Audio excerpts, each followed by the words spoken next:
Thank you everyone for coming to the press conference of Ajla Tomljanovic. I'll start with the first question and then we'll go to in the room. Ajla, congratulations on progressing to the next round. How do you rate your performance today? Yeah, actually I was really happy with today.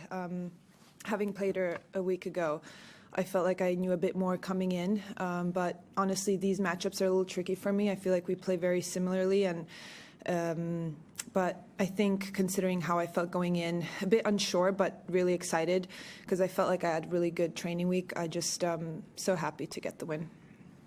Thank you. Questions in the room, please. How important was it for you to avenge that loss to Ash at Adelaide last week? Yeah, I don't like to get too down in like head-to-head, so I did think about it during the match. I was like, I don't want to go 0-2 against a good player like her, but still, like I don't like seeing a big gap when I play certain players. So, but it wasn't much of a thing. I just wanted to win my first round here. I'm just curious to know, like, obviously you've had massive injury problems over the last couple of years. Was there ever a point where you thought, or maybe feared, that you'd played your last Australian Open? I'm definitely getting to a stage where I try to cherish it a lot more than before, but I think on my dark moments, yes, but I think the reason I'm still here is because I always the last thought is always a positive one. So I think my knee has given me a lot of trouble, but I think I've tried to find so many solutions over the last 2 years, and I definitely feel like I'm on the other side or getting close to it. So that just gives me a lot of satisfaction because I didn't, give up, and it can still give me trouble sometimes, but I do feel like it's on the up. And to still be here after 2 years, you think I'd get it right all the way, but something that's a bit tricky to mend, I just have to give myself props for not really throwing the towel in. How much do you think about the knee when you're on court? Like, is it something that you do think about while you're playing? I thought about it a lot last year, but I must say, like today, zero. Like if I get on the stretch and I feel like maybe I'm not strong from the corner, I'm like, ooh, okay, I need to get stronger there, but there's absolutely zero pain. So that's, I think, a big reason that I can play really free today and really get close to my best level in the moment. Charlie? That's what you make of the young Australian women coming through, and whether you've had much contact with them. Not too much. Like, I haven't spoken to them a lot, but I said congrats to Emerson, and I met Maya Joint for the first time in I think it was in Merida and then at BJK Cup, and it's just a really good group of girls on and off the court. But I always get more impressed when they're just really nice off the court as well. I think it's really important to have both. So I think Aussie tennis is kind of an exciting chapter because there's a lot of young ones coming through, and I think that middle is getting to their prime in a way, like Kim Birrell having a bit of a breakthrough too. So yeah, it's cool to see. Your ranking obviously lower than it should be. Is there a balance between kind of chasing points to get the ranking up so you get seeded in events and looking after your body at this stage of your career? How do you juggle that? Yeah, I pretty much made a mistake at the end of last year where I really wanted to, it was a big goal of mine to come in here and not need a wild card, and I think I got so close to it, and I chased a lot in Asia, and it kind of backfired because my knee didn't hold up, and I just realized I just can't be chasing. I have to listen to my body and not really play more than 3 events in a row, and just prioritize my off weeks where I have to keep my strength up, because that's just the stage of my career I'm in, and I think it will give me more confidence when I go into events knowing that I'm fully ready instead of being maybe halfway there.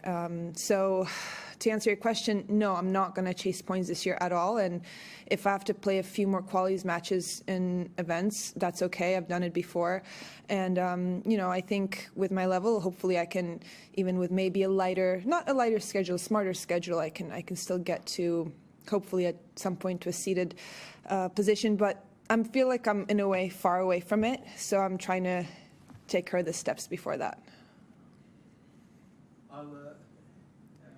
It seems like you're reflecting a bit about your career before, maybe you're saying maybe being closer to the end than the start. The second round's always been a bit of a hump for you here. How significant is this next match for you, do you feel?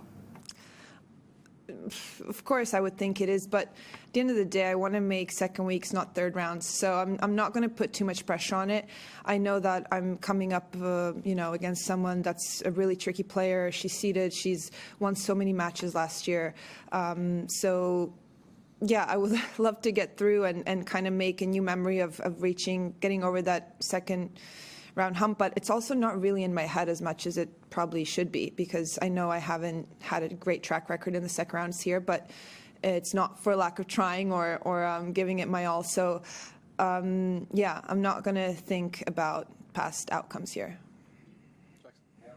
Able to wrestle back the momentum in the third set after obviously dropping that second set, being a breakup? How were you able to come out and get to a 4-love lead pretty early on? Yeah, I just felt like in that second set in the 4-3 game, I kind of stopped going for it. And I think when you're matching up against someone like her, if you give her the edge, it's going to be really tough for me to win. So I just went into that third set thinking, okay, I lost playing the wrong way, which is being a bit more defensive, so I have to be the one dictating. And I kind of like when I'm able to sit on the bench and have a few minutes, and she took a bathroom break, so I had a bit more time to really think about what went wrong and know that it's really crucial to make those adjustments early on in the third set. And I think that first game went on for quite a while, and it really set the tone for the third set. Even though, look, she got back into that match, and there's just the game she plays. You can't kind of rest for a second, because she wins games quickly sometimes, and you really got to be on your toes and just focus on what you got to do. When you have been at your best, obviously you've been in the quarterfinals at Slams. I'm just curious to know, how you compare your level today, for example, to, when you made those quarterfinals appearances. It's really hard for me to compare it. Someone told me something cool, because I used to compare it a lot in the last years. I'm like, I'm not where I used to be. And someone said, actually, your level's getting back to what you were. But the thing is, tennis went forward in the two. So you're kind of playing catch up to your old self, and the tennis being better than, because everyone's getting better. So that was a cool way for me to look at it, because it's a more positive outlook on, well, no, you're not chasing who you used to be. You're trying to just get better overall. And that took a while to look at it that way, because I think it's really negative to be like, I don't feel like I used to feel, because that's in the past. So I'm just trying to create kind of 2.0 or 3.0 Ajla. You seem like you're in a really good headspace. Is there anything you're doing differently off the court this year? People around you? Why do you seem so positive at the moment? I don't know. A few people have told me that. I think after BJK Cup, I just realized I kind of had a bad fall there, and my knee got worse, and I just felt like I struggled so much last year, putting a lot of expectation on myself, and in an unfair way. My knee wasn't cooperating. I had good weeks, bad weeks, and I couldn't put it together, and I felt so exhausted at one point, and it just didn't seem fair to myself. And I just thought, if I can go into, even starting December, I felt like I need to really make the best of everything, because attitude really is powerful, and you got to provoke your luck as well. So I thought that, I could, at this age, with a bit of wisdom, try something new and help myself, because I can get pretty negative, and not because I'm a negative person, just I think because I ask a lot of myself, and I thought that maybe this year I could be just a bit more encouraging instead of, always telling myself what I did wrong. Thanks, everyone. Thank you.